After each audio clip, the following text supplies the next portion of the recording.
மக்களே எல்லாம் எப்படி இருக்கீங்க? நல்லா இருக்கீங்களா? ஓகே. நம்ம இன்றைக்கி எதை பற்றி பேச போகிறோம்னா, ஏற்கனவே பேசியிருக்கோம் மக்கள் விழிப்புணர்வுக்காண்டி. இன்னும் திரும்பவும் பார்த்திங்கன்னா அந்த டாப்பிக்கில் தான் பேசலான்ட்டு இருக்கோம். ஒரு அவேர்னஸ் வீடியோக்காண்டி மக்கள் புரிஞ்சுக்கணும் தெரியும், இருந்தாலும் ஒரு வீடியோ எடுத்து நான் பதிவிடுறேன். ஓகேவா மக்களே? அதான் உங்களுக்கு தெரியும், இப்போ தேர்தல் பறக்கும்படி அங்கங்கே வந்து கண்காணிச்சுட்டு இருக்கிறாங்க. நீங்கள் பணம் கொண்டு போனாலோ ஜுவல்ஸ் கொண்டு போனாலோ எதுவுமே வந்து கரெக்டான ப்ரூஃப் கொண்டு போனீங்கன்னா, கரெக்டாக உங்களை ஆவணங்களை வச்சுருந்தீங்கன்னா விட்டுருவாங்க. ஓகேவா? அதே மாதிரி பார்த்திங்கன்னா, இப்போ நம்ம ஸ்டாலின் ஐயாவுக்கு பர்த்டே வரும்னு சொல்லிட்டு கோவை கவுண்டம்பாளையம் அங்கே தான் கோவைத்தூரில் ஏதோ ஒரு குடோனில் பதுக்கி வச்சுருக்காங்க பரிசு பொருளை தரக்காண்டி. அதையுமே பார்த்திங்கன்னா தேர்தல் பறக்கும் அதிகாரிகள் இது பண்ணிட்டாங்க, பறிமுதல் பண்ணிக்கிட்டாங்க. அதனால் எதுனா இப்போது அதிமுகவும் சரி திமுகவும் சரி மாறி மாறி வந்தீங்கன்னா, நம்ம தேர்தலுக்காண்டி பார்த்திங்கன்னா ஓட்டு வாங்கறதுக்காண்டி பார்த்திங்கன்னா ஏதோ ஒரு கிஃப்ட்டு ப்ரைஸ் கொடுத்துட்டே இருக்காங்க. அது ஏன் கொடுக்கணும்னு தெரியல எனக்கு.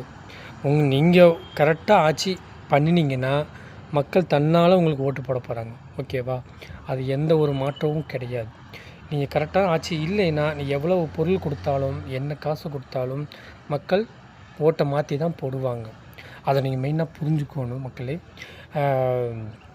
இந்த திமுகவும் சரி அதிமுகவும் சரி இருவருக்குமே ப்ரைஸ் கொடுத்துருக்காங்க. நானுமே வாங்கியிருக்கேன்.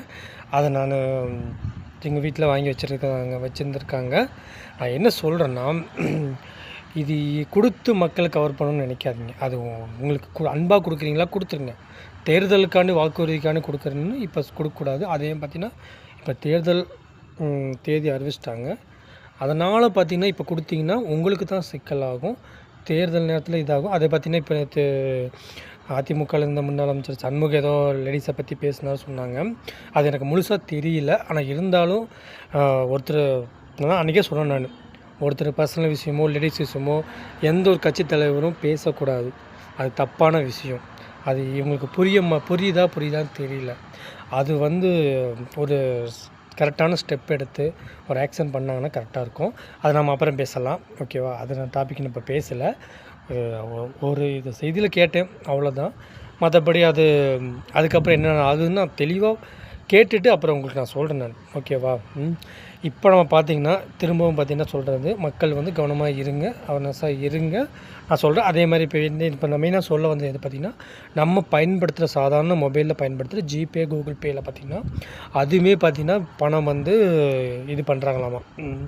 அதிக ட்ரான்சாக்ஷன் பண்ணிங்கன்னா உடனே உங்களுக்கு வந்து என்ன ட்ரான்சாக்ஷன் பண்ணி யார் அமௌண்ட் அனுப்புனாங்க எதுக்கு அனுப்புனாங்க எல்லாம் வந்து பேங்க் சைட்லேருந்து லிங்க் போயிடுமாமா தேர்தல் அதிகாரிகள்